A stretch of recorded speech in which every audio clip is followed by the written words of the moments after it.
Hello everyone, welcome back to another video on my channel. Today I'm going to be doing a predicted lineup for Tottenham's clash against Newcastle United on Sunday. Obviously a huge game for Spurs.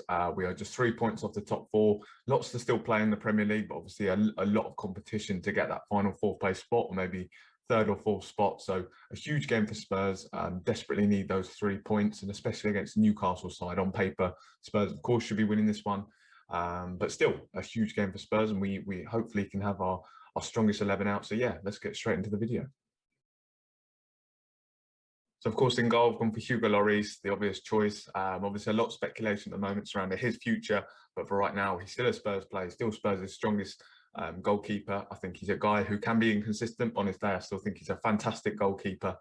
And yeah, of course I've gone for him in goal. And at right back I've gone for Japhet Tanganga. Maybe a slightly controversial one, but I really rate Japhet Tanganga at right back. I think long term, I actually think he'll be a central defender. Jose Mourinho has just come out and said otherwise. He thinks that that Tanganga in the long term will be a right back. So a very interesting comment there from Jose Mourinho. And right now, I think he's probably our best right back. I think Matt Doherty, bit of team news, Matt Doherty is out injured for this game, so he won't be available.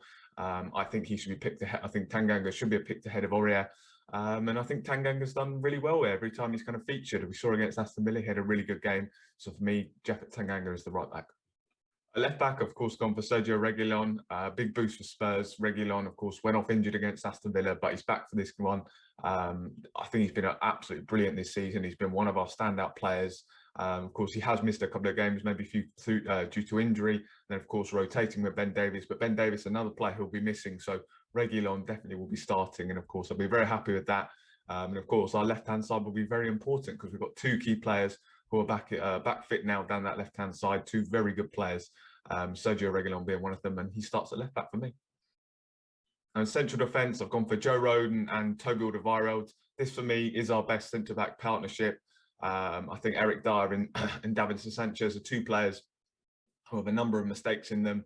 And these two, I think Toby and Rodon are guys that are very solid. I think Joe Rodon is a guy who's come in and done very well every time he's played for us. He had a fantastic performance for Wales. Of course, if you go back and watch the highlights against Czech Republic, he produced a massive block in the last minute to help them win the 3 points. So I really like Joe Rodon. And Toby Alderweireld is the guy partner him alongside. I think he's still a very good defender.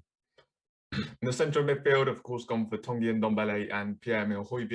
Obviously, I think over the last couple of weeks they have struggled, but I think they've played a lot of football, so I can understand that. Højbjerg has played a lot of football, especially. Now, both of them were involved over the international break for their countries. Tanguy Ndombele getting minutes for France, pierre-emile getting minutes for Denmark. I know Højbjerg had a fantastic game. He got a goal and assist in his last game for Denmark. But hopefully they can be come back into the side, maybe refreshed. But yeah, I think they're two fantastic midfielders, and on their day, I think that's a really, really good partnership. And yeah, for me, that's the partnership I'm going for in the central midfield. Now, on the right midfield, I've gone for a slightly controversial choice, or maybe not so in my opinion, but Giovanni Lo Celso, obviously a guy who hasn't really been fit this season. He was out for a long time. I think he was out since November and came back against Aston Villa, so he had been out for a while. But for me, I think he's a hugely talented player and a guy that should always be in Spurs' lineup. I've gone for him on the right, and controversially, I've gone for him over Gareth Bale. For me, I do think Lo Celso definitely brings more to the team than Gareth Bale. Very controversial. I'm sure a lot of you will disagree with me, and let me know in the comments if you do disagree. But Lo Celso has to be in the starting 11 for me. I really, really rate Giovanni Lo Celso. Hopefully, he can stay fit. I think that's the big thing with him. Of course, we've seen like the Lamela, he's a guy who couldn't stay fit, but I think on his day when he's performing, I think Giovanni Lo Celso is a really, really good player. So for me, I've gone for Giovanni Lo Celso on the right. So just behind the striker, I've gone for Lucas Moura. You cannot leave Lucas Moura out of the team at the moment. I think he was our man of the match against Aston Villa in the last game, and of course he's really made that number 10 position his own. He's a guy who's come to Spurs. He's obviously had some incredible moments. But he's struggled for consistency. But over the last couple of months, he's really found a really strong rhythm, and he's been really consistent with his performances. So I've been really pleased with him, and he's really done very well in that number 10 role. So for me, you can't drop him out that number 10 role, and that's where he starts on the weekend for me. On the left, of course, Heung-min Son, a massive boost for Spurs. Jose Mourinho confirming that he is back but available for selection. And of course, you can't leave Son out the team. For me, he is probably our best performer alongside Harry Kane. I mean, he's a guy who always stands up for Tottenham. You know, when Harry Kane's been out, he's a guy who always stands up in his absence. So Sonny, really big boost to have him back. Fantastic he's recovered so quickly. I think we all feared that he might be out for a while, but to have him back is really important. So I'm really pleased to see him back in the team. And yeah, that's obviously a very exciting kind of line behind the strikers. I think you've got three very talented players there. And that for me is probably our best front three at the moment. So yeah.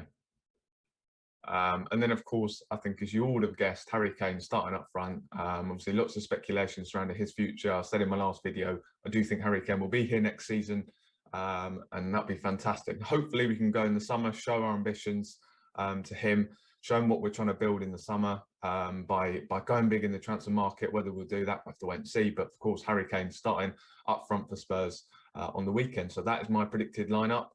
So yeah, let me know in the comments if you agree or disagree. Kind of let me know. I want to know in the comments what your predicted 11 would be and what you predict the score to be on the weekend. This for me, of course, as I said, is my starting 11 and what I want us to play.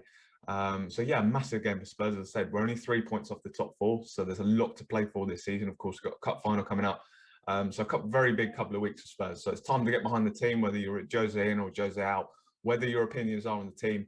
I'm really excited for the weekend's game and hoping for 3 points. Thank you for watching. As always, remember to subscribe to my channel. Drop the video a like, with a massive help. Of course, leaving a comment with your predicted lineup and your predicted score. I'm very excited for the weekend, and come on, you Spurs.